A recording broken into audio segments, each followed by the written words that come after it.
I'm winding down my trip to Manhattan, where I was doing my off and under Broadway uh, theater projects.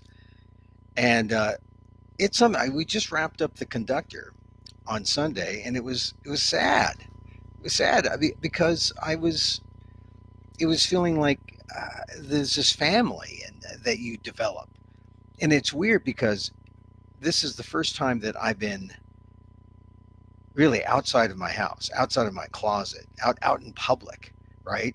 Since COVID, and it's pretty incredible because it's been 3 years.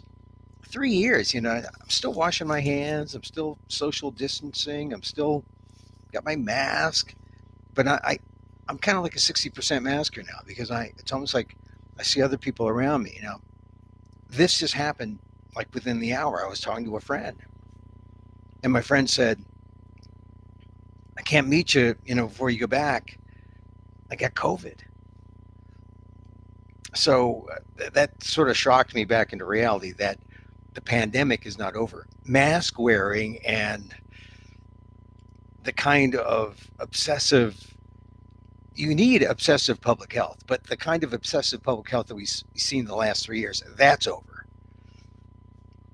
And now it's just people trying to be responsible when they can. Anyway, welcome to the program. I'm going to do this show now. We're going live. There may not be anyone here because I didn't tell anyone about it. But if you manage to catch us, we're here on all our outlets. And I'll stream this actually live. This is, as they say in the business, this is recorded as live. I see there's some people live who say, hey, here's Emil. He's showing up. What's he doing here? It's not 2 p.m. Pacific. Well, just because I've got some things I'm doing before I wrap up my trip. But I wanted to tell you about how great it was to finish off the conductor at Theater for the New City. And the conductor, if you missed it, is coming back in August in New York. Now, naturally, it seems that the conductor should open in the Bay Area.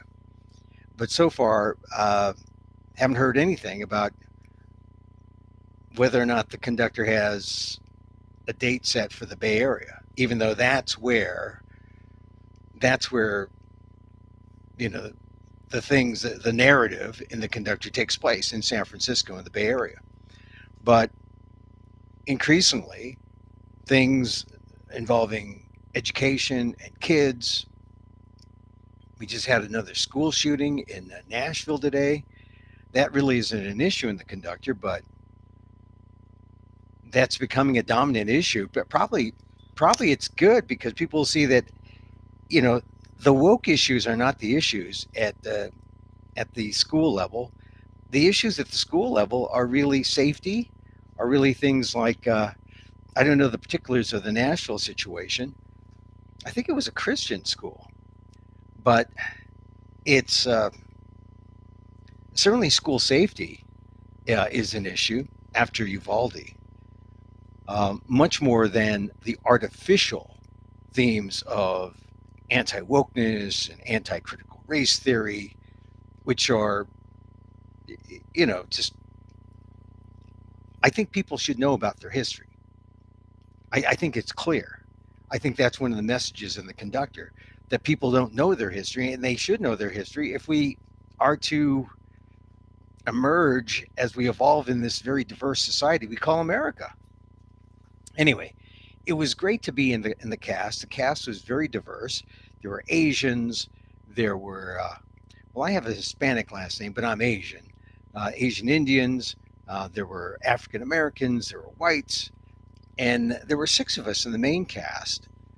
Two understudies, African American, and so eight cast members in all. And it was very touching just to say goodbye and say, look, we're going to go away for like 5 months and not see each other, but we'll stay in touch. And when we come back together in August in New York, it'll be a great reunion for the conductor, Ishmael Reed's play, which really gathered a crowd in New York City, primarily because of the black ethnic media. They really supported it, wrote about it, and the audiences very diverse audiences. But as I said, the black ethnic media got the word out to the community and people responded. The white ethnic media was not there. There were members of the, not there in an official capacity, but I'll say this: the black ethnic media really did cover, review, put out information about the conductor, and that's how the word got out. And so, Theater for the New City said, "Yeah, bring it back." So that comes back in August. Hopefully, at the same time, I'll be able to bring back my other one-man show that I did in February here in New York. Emil, Amok, lost NPR host, um, possibly in middle October or middle of August, possibly the start of September. So still talking about that.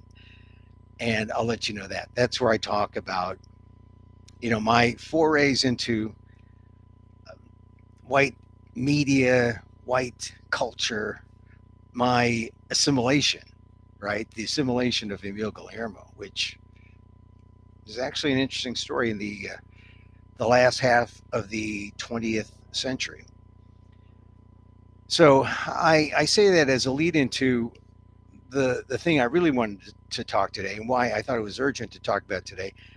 That Harvard Filipino joke in the New Yorker magazine, which talks about affirmative action, and this joke is really it was the center of this column that columnists in the New Yorker wrote about, and I address it in my blog column on the Asian American Legal Defense and Education Fund site. And you should check it out on ALDEF, aaldef.org/blog. Let's see if I can do this. And I'll give you like an audible reading. Just have to share the screen here. So,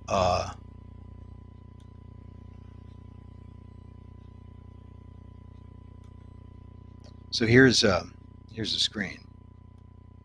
It's the Harvard Filipino joke and the death knell for affirmative action.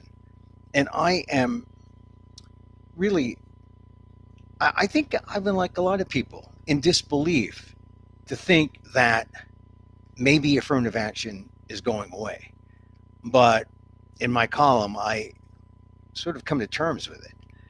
So, did you hear the one about the Filipino in the New Yorker magazine, that is?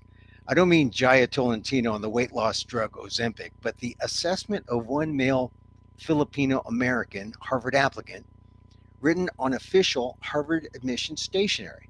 Now, I talked about this with Dan Gonzalez the previous week, but I went back and I read it. And I don't have access to the document, but I have access to this semi-exclusive New Yorker piece, and it talks about a person named Jose, who's said to be the son of a farm worker killed by a tractor, who now supports his family of 14 while working as a cancer researcher. Cancer researcher, yes, and he plays football as a 132-pound defensive lineman. 132-pound defensive lineman, which is incredible considering, his slight build. But he played at such a high level that not only was he named California Class AAA Player of the Year, he's had offers from the Rams of the NFL. And let's not give too much credence to the Nobel Prize he's won. What an absolute fantastic Asian American candidate for Harvard, right? Well, it's not real, right? Now, here's a quote. After all, they gave one to Martin Luther King too, reference to the Nobel Prize. The admissions assessment reads, no doubt just another example of giving preference to minorities. Far from an instant admit as a young man bound for greatness, Jose is given the designation of being another AACJer, which apparently is code for an Asian American likely to go pre-med and become a doctor. Oh, ho hum, how boring. It's obviously a stacked joke, one that's funny in a gallows humor sort of way, and ready for use by either side of the affirmative action debate. I mean, if you're for it, it drips with the absurdity of the process. If you're against it, well, doesn't this just ring with institutional racism? But it's a joke. And essentially, it's like an April Fool's prank, which I hasten to remind you is coming up. Beware. April Fool's has just been spoiled by the internet because you don't know what's real, you don't know what's not. But this was written by an Asian American, Thomas Sabino, Japanese American, who at the time worked at the Department of Justice's Office for Civil Rights in Boston. Hibino, now retired, became the regional director and had once worked at the Japanese American Citizens League, the JACL. He wrote that memo in 2012 to jokingly goad his lunch buddy, William Fitzsimmons, who happens to be the Dean of Admissions at Harvard. And so it was so good that even Fitzsimmons appears to have been fooled by it. Now, that's not exactly a smoking gun to sink affirmative action. If anything, it reveals maybe a much too chummy relationship between the regulator, Hibino, Office of Civil Rights, and the regulated Harvard/Fitzsimmons. Not to mention, it's embarrassing to everyone. And maybe that's the reason why the memo and things related in these sidebars were put under seal in the first place. But now that it's been revealed, it now looks more like a decorative final nail in the Harvard affirmative action case that's now before the Supreme Court, as if anyone needs any more nails than 6 conservative justices. And I say that as a person who is generally in support of affirmative action. The New Yorker column, The Secret Joke at the Heart of the Harvard Affirmative Action Case, is written by Harvard law professor Jeannie Suk Gerson and is really a victory lap for journalism. And yeah, this is why it's hard to say, the journalists have overstepped. No, they haven't. The New Yorker and other media groups argued to get previously sealed information from the trial that began in 2018, including sidebar conversations, complete court transcripts, and memos made public. And the joke was one of them. And now that the Supreme Court has been handed all the sealed information, there really was no justification to keep any of it from the media now. That's not to say Judge Allison Burroughs, an Obama appointee, wasn't right in trying to maintain a clear path to the relevant facts by keeping the joke, among other items, under wraps. And this is where I kind of disagree with my more zealous media colleagues who said, open it up, let the sun shine in, right? I mean, Burroughs' justification, according to the transcripts released to the New Yorker, was that she could summarize the key points rather than reveal all of the material, but that's not really good enough. The media pushed back. As for what Burroughs called the inappropriate anti-Asian stereotypical poor attempt at a joke, she was trying to give, quote, a flavor of it without being awful about it, I guess, end quote. So this is from transcripts. And I guess this means, I presume she wanted to keep things narrowly focused and didn't want something sexy like an inappropriate joke from confusing the public on an issue that plays out like dry brush, right? And a bad joke is just the kind of thing that lights up another dull affirmative action story. So now you know the joke. Jose, the young senior applying to Harvard who is supporting his family of 14, and it will be used for sure by the plaintiffs, Students for Fair Admissions, the group using Asian Americans as white proxies to end affirmative action. It's not relevant to the current case, really, not really. I mean, it was written in 2012. But they sure could argue that it shows a mindset at Harvard that's anti-Asian. Is it anti-Asian? Remember, it was written by Hibino, the Asian American at the Department of Justice's Office of Civil Rights. And it may have actually fooled Harvard's Dean of Admissions. Judge Burroughs may have tried to protect the individuals from embarrassment or from creating a circus around the joke, but maybe Dean Fitzsimmons should have been asked about it in court. Instead, the joke's out. Now both Hibino and Fitzsimmons aren't talking to the media. And, I'm writing about this because I've been following the case, but I don't see very many other people following it. A lot of people are just waiting for June to happen. But the fact is, the Supreme Court now has this. I'm wondering, as my colleague Dan Gonzalez, Professor Dan Gonzalez, last week when we talked about this, will the Supreme Court be confused? So, this next section of the column I call the death knell. It's something that most people have been trying to ignore. Since the SCOTUS hearing in October, it's been easy to lay in wait for the decision that people say is likely to end the current form of affirmative action in college admissions. The silence or absence of anything on the Harvard case has actually been kind of comforting. I mean, you just haven't heard about it. But with every new bit of information, like the revelation of the Harvard joke this past week in the New Yorker, it's hard not to begin to hear the death knell loud and clear. And I was wondering just that as I finished up my theatrical projects in New York City this past weekend. It struck me that in Ishmael Reed's satirical The Conductor, one of the roles I play, besides I play a brown Tucker Carlson type, is Ed Bloom, the man who's spearheading the anti-affirmative action group suing Harvard. Now, my Bloom part is just an offstage voiceover, but one person in the audience who spoke to Bloom recently asked me, who's the person who plays Bloom? The person remarked how the pitch was spot on. The person didn't know it was me, a Filipino-American Harvard graduate. Which brings me to the other project that began my Lenten theater journey this year, Emil, Amok, Lost NPR host found under St. Mark's, where I tell of my Filipino-American experience in the white mainstream media and Harvard. I was not Jose, the son of a farm worker killed by a tractor. I was the son of Willie, the man who refused to go to the farms and stayed in San Francisco, the city, because he said, I'm not here to pick the vegetables, but to cook the vegetables. My father was a cook. For the run, I invited several Harvard classmates from decades ago to attend my performances, and most all of them accepted. The doctors, the lawyers, the Academy Award nominee, the writers. One of them, a doctor, said, I know you more now after 55 minutes of your show than I did in 4 years at Harvard. And another writer said he was ashamed that he wasn't curious enough to get to know more about me and my circumstances when we were brought together by the admissions process into Harvard. He said to me, I just assumed you were like me, said this white New York Harvard legacy.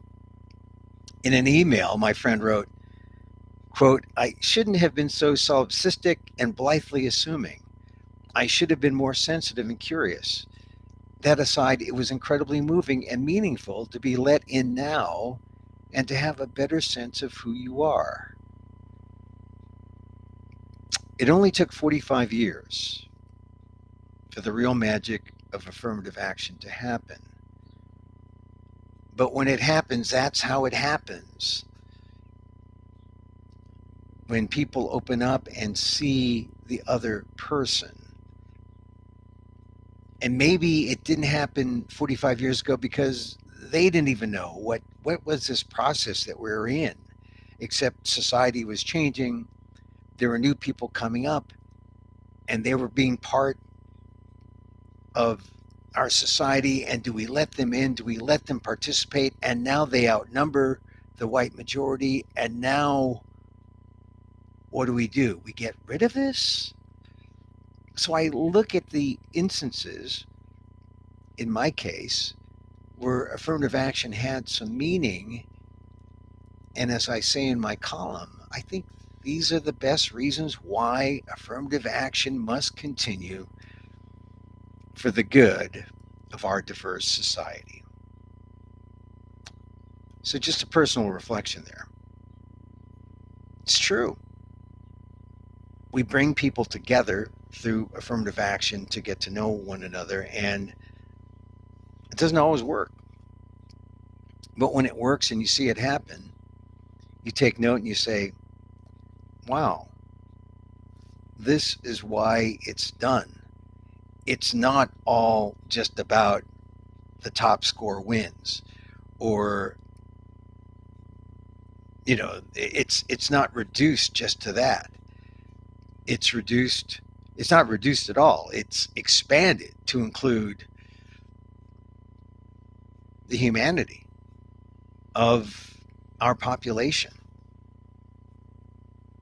And when my classmate, who really I haven't talked to in 45 years, and then I invited him to see the show because uh, we went to or there was an email exchange during the reunion last June. I said, "Yeah, here's the show. Come to the show. I'm in New York." And he came to it. And when he said that to me, I was so touched because it's why it happened in the first place. Back when a Filipino kid junior year filled out an application and sent it out looking for an acceptance. So it's somewhat coincidental, maybe not totally ironic, that the Harvard joke piece comes out in the New Yorker right at the time when the acceptances come out on March 30th. And that's when people are going to find out if they got in to the school of their choice, specifically in this case, Harvard. And if you look at the early admissions or the early action admits, in terms of Asian Americans, Harvard's already admitted 30% Asian in the class of 2027. It is. So, and that's a record. Harvard already is a quarter Asian. Is it going to be 30% Asian at some point? I think that's sort of the trend. That's probably what's going to happen if you get rid of the way they do admissions now. And it's not a matter of we look at race, we look at everything, and we try to find the best way to pick a class. It's not about top score wins. It's not about, these guys are the best. It's about putting together a community. And there's a lot of subjectivity that goes into that. So, how you define discrimination, how you define who's qualified. In this next iteration, it's not going to be called affirmative action, but in this next iteration of the admissions process, the evolution of admissions, we'll have to see how this develops, because I don't know if they really know how to make it so that everyone is satisfied in a realm where there are so few resources. It's a resource battle, and there aren't enough seats. There aren't enough seats to meet the demand of the people who want to get in. And so we'll see what happens on March 30th. And we'll see how people who get rejections take it. Already I saw something in the New York Times today online that's kind of interesting. It showed what if we were able to find a school based on our values, and by plugging in or sliding some dials, based on, we value a good campus that's safe, we value good academics, we value the fact that we'll get, a high median income job, the fact that we will have a great party life, social life. I mean, you can slide on the dial where you want. And so I slid. I did it. And the number one choice for me was actually UCLA, number one. Harvard was number 280. Now, that's not the ridiculous thing. The ridiculous thing is Harvard was number 280, but Cal State Stanislaus in Turlock, California was number 22 for me. Cal State Bakersfield, where Kevin McCarthy went to school, was like in the high 20s. Better than Harvard.